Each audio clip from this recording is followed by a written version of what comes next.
misaotranao jeso malalo tratrizao fotoana mamizao ianaranay antongotrao izahay izay mpianatrao koambitenenare jeso malalo izahay iaino tsaranao ka irote niavy aminao itoetsapetsakao amponaya koambitenenare jeso malalo izahay iaino tsaranao ka irote niavy aminao itoetsapetsakao amponaya irote niavy aminao itoetsapetsakao amponaya.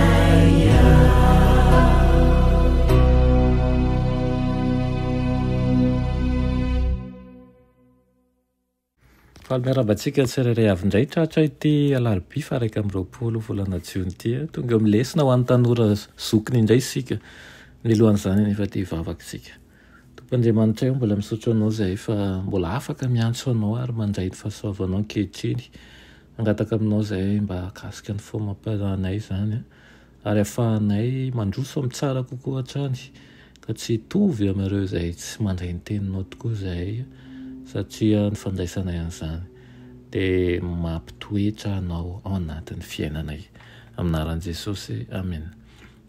Lohatenin'ny lesona antsika androany dia manao hoe ny zanak'ondry izay voavono. Zanak'ondry izay voavono. Misy tandindona maro eo amin'ny apokalipsy ary tandindona ara-baiboly izay manana ny lanjany avokoa. Ny dragona tany an-danitra, ny anjely manidina eo fovoan'ny lanitra, eo koa ny vehivavy izay mitaingina biby 10 volo-jaky sy ny sisa maro. Ao amin'ny tenin'Andriamanitra ireo tandindona ireo ary manome tsinjy-mandry any Jaona ny fanahy masina mba hametsaka an'izany ao ary manana anjara asa lehibe ao amin'ny fanambarana ny fahamarinana amin'izay mamaky ny teny ao amin'io boky io sy mampiatra an'izany.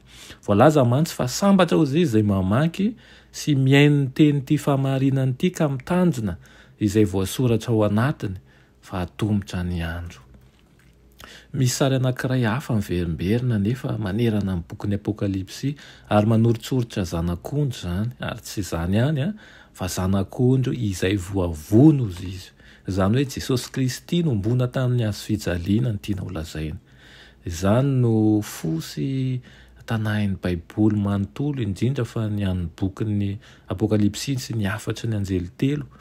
Tsy haitsika ny mahatoky amin'ny fiantsonantsika sy anao ny asa izay nananganan'Andriamanitra nyity fiangonana ity raha tsy manana ny zanak'ondry ho ivon'ny afatra entitsika isika dia ilay zanak'ondry izay voavono. Mila mametraka an-tsitrapo ny zanak'ondry voavono eo anivon'ny fampianarantsika sy ny hiraka ampanaovina antsika sy eo amin'ny toriteny tsirairay ataontsika isika. Lahatsoratra tsirairay soratantsika, ny vavaka rehetra ataontsika, ny hira rehetra iraintsika, ny fampianarana Baiboly sy izay rehetra ataontsika hanaova ny fomba fitondrantsika ny hafa ny fitiavana nasehon'ny zanak'ondry teo amin'ny hazo fijaliana ary izany tokony hanosika antsika hevitra ihany koa an'izao tontolo izao. Eo anivon'ireo sary anohatra ny biby 10 mandoza, ny dragona izay miady, ny arety mandringana maro, eo ihany koa ny fanenjehana sy ny mariky ny biby dia misongadina eo afovoany ny zanak'ondry. Ilay zanak'ondry voavony ary izy ihany sy izay nataony ho antsika tamin'ny lasa sy ataony ankehitriny ary izay ataony mialohan'ny farany no fototry ny afatsy ny anjely 3. Noho izany dia asaiko ianao andinika an'izany mandrakariva ka tsy ho namany tsy namaky azy fa aoka dia andray lesona ny amin'izany, andray ihany koa amin'ny atsipiriany ny dikan'ireo tandindon'ireo mba ahafahanao miomana mandrakariva fa efa atomotra ny andro ary tsy tokony varim-bariana intsony isika fa tokony efa vonona tokoa ny tsenan'ny tompo eny amin'ny rahony lanitra. Raha inay masina tsara indrindra misaotra anao ny amin'izany lesona menao anay io zany. Mangataka aminao izahay indrindra ho anay izay mandray tsy tapaka an'izao teninao zao. Le mangataka tompo mba ho arovanao amin'ny ratsy rehetra. Ho jerenao ny sambatan'olona tsirairay avy ka ny tananao mahery ane hanafaka anay amin'ny fanandevozana. Tananao mahery ane ampita anay amin'ny zavatra sarotra ihany koa, ary ny tananao mahery ane niaro ny tokantrano tsirairay avy ka ampitombo ny finoanay ianao ary mba hanana fanandramana bebe kokoa ny mahakasika anao sy ny fitiavanao izahay. Amin'ny anaran'i Jesosy, amen.